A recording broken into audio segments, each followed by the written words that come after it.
Imaginez ceci. Un commercial entre dans une réunion, débordant de confiance.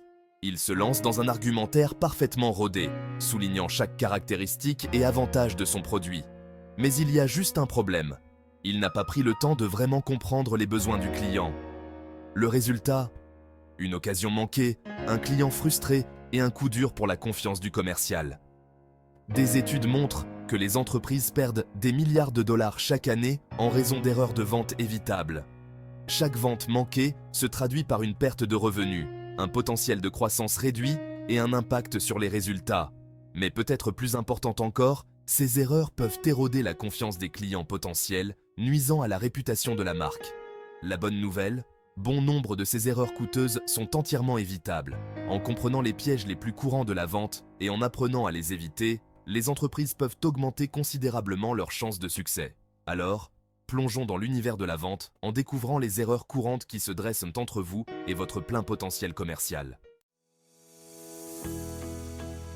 Dans le paysage concurrentiel des affaires, les ventes sont le moteur de toute organisation. C'est le moteur qui génère des revenus, alimente la croissance et détermine finalement le succès ou l'échec d'une entreprise. Chaque erreur représente une occasion perdue, un client potentiel qui pourrait ne pas vous donner de seconde chance. Les erreurs de vente peuvent nuire à la réputation de votre marque, ce qui rend plus difficile d'attirer de nouveaux clients et de fidéliser les clients existants. Une série d'erreurs peut également miner le moral de votre équipe de vente, entraînant une baisse de productivité et une augmentation du roulement du personnel. En revanche, une force de vente dotée des connaissances et des compétences nécessaires pour éviter les pièges courants acquiert un avantage concurrentiel significatif. En offrant constamment des expériences clients positives, vous générez non seulement des revenus, mais vous consolidez également votre position sur le marché. Dans les sections suivantes, nous allons approfondir des types spécifiques d'erreurs de vente en explorant leurs causes et leurs conséquences en détail. Nous vous équiperons de stratégies pratiques et de conseils exploitables pour vous aider à identifier et à corriger ces erreurs. Une communication efficace constitue le fondement de toute interaction de vente réussie. C'est le pont qui relie votre produit ou service aux besoins et aux désirs de vos clients potentiels. L'une des erreurs de communication les plus courantes est de ne pas vraiment écouter le client.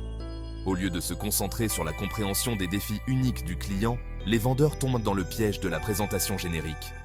Un autre écueil courant en matière de communication est le manque de clarté dans l'articulation de la proposition de valeur.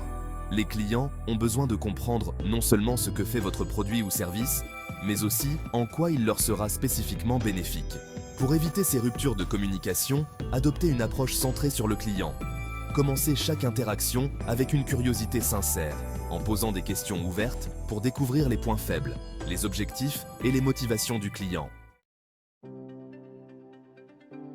Le processus de vente est un voyage, une série d'étapes soigneusement orchestrées conçues pour guider un prospect de l'intérêt initial à l'achat final. L'une de ces erreurs consiste à négliger de comprendre et de répondre pleinement aux besoins et aux objections des clients.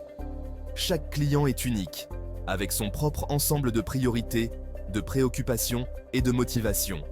De même, les objections ne sont pas des obstacles, mais plutôt des opportunités d'engagement plus profond. Une autre erreur courante consiste à négliger l'étape cruciale du suivi. Un suivi cohérent et opportun vous permet de rester à l'esprit, démontrant ainsi votre engagement à gagner leur clientèle.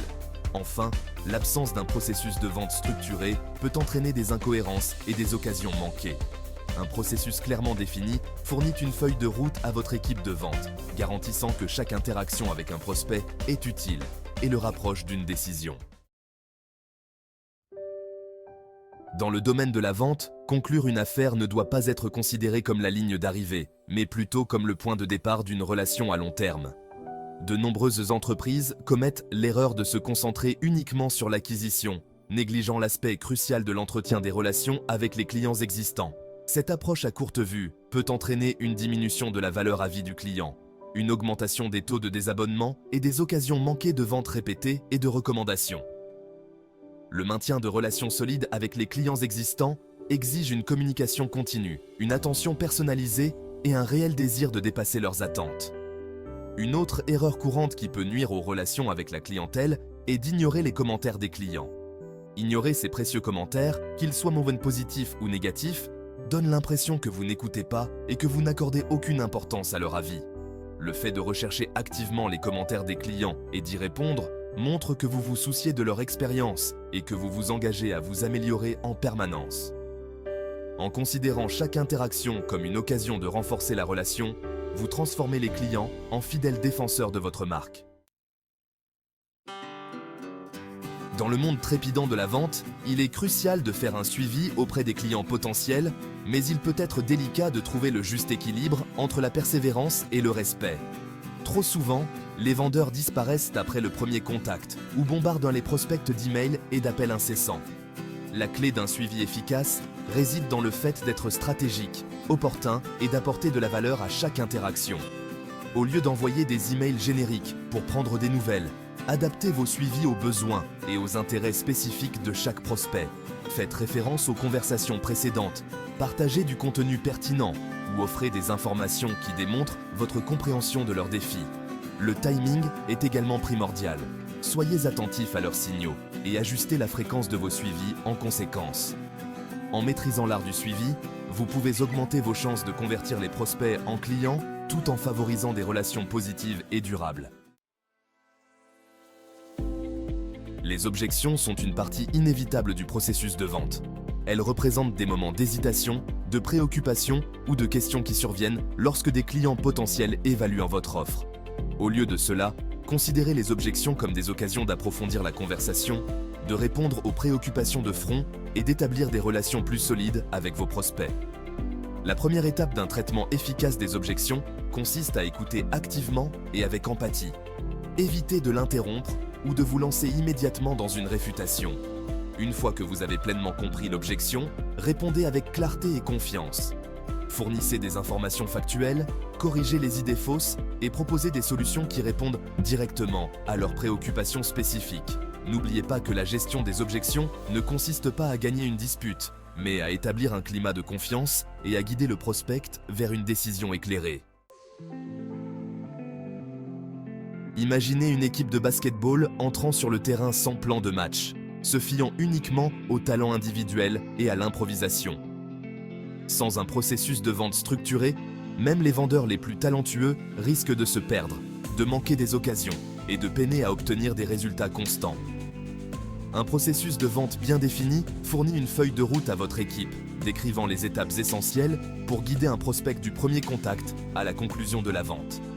Il apporte cohérence et prévisibilité à vos efforts de vente, vous permettant de suivre les progrès, d'identifier les goulots d'étranglement et d'optimiser votre approche pour une efficacité maximale. Commencez par définir clairement le profil de votre client idéal. Qui essayez-vous d'atteindre ? Quels sont leurs points faibles, leurs motivations et leurs comportements d'achat ? Une fois que vous avez une compréhension claire de votre public cible, dressez la carte des étapes clés de votre processus de vente. Pour chaque étape, établissez des objectifs clairs, définissez les activités clés et décrivez les critères de passage d'un prospect à l'étape suivante. Dans l'environnement commercial actuel, centré sur le client, ignorer le feedback revient à naviguer sans boussole. Le feedback des clients, qu'il soit positif ou négatif, fournit des informations précieuses sur leurs expériences, leurs attentes et leur perception de votre marque. Pour que le feedback devienne un catalyseur de croissance, il faut changer d'état d'esprit. Au lieu de considérer le feedback comme une critique, voyez-y une occasion d'apprendre, de vous améliorer et de renforcer votre relation avec vos clients. Encouragez le feedback à chaque point de contact, des enquêtes post-achat aux interactions sur les médias sociaux et aux avis en ligne. Faites en sorte qu'il soit facile pour les clients de partager leurs réflexions et assurez-vous de disposer d'un système permettant de recueillir, d'analyser et d'exploiter leurs commentaires. Lorsque vous recevez un feedback négatif, résistez à la tentation de vous mettre sur la défensive, en écoutant attentivement la voix de vos clients et en utilisant leurs commentaires pour vous améliorer en permanence, vous créez une culture de la centralisation sur le client qui favorise la fidélisation et alimente une croissance durable. Le monde de la vente est en constante évolution, avec de nouvelles technologies et des attentes changeantes. Pour prospérer, l'engagement envers l'apprentissage et l'amélioration continue est essentiel. La maîtrise de la vente est un voyage de croissance et d'adaptation. Adoptez un état d'esprit d'apprentissage tout au long de la vie. Participez à des conférences, ateliers et forums pour apprendre des autres. expérimentez de nouvelles approches et testez différentes stratégies. Considérez chaque interaction comme une occasion d'apprentissage. Les commerciaux qui réussissent ne cessent jamais d'apprendre et d'évoluer. Nous avons parcouru beaucoup de chemins dans cette exploration des erreurs de vente courantes et des stratégies de réussite, des ruptures de communication et des échecs de processus à l'importance d'établir des relations solides et de prendre en compte les commentaires des clients. Le chemin vers la maîtrise de la vente est pavé à la fois de défis et d'opportunités. Maintenant, nous voulons vous entendre. Quelles sont les erreurs de vente les plus courantes que vous ayez rencontrées dans votre propre expérience ? Quelles sont les stratégies que vous avez trouvées les plus efficaces pour surmonter ces difficultés et assurer le succès des ventes ? Partagez vos idées, vos conseils et vos anecdotes dans la section des commentaires ci-dessous. Créons un espace de collaboration où nous pourrons apprendre les uns des autres, partager les meilleures pratiques et collectivement élever l'art de la vente. Restez à l'écoute pour notre prochain épisode où nous plongerons dans l'univers de « Mentionner le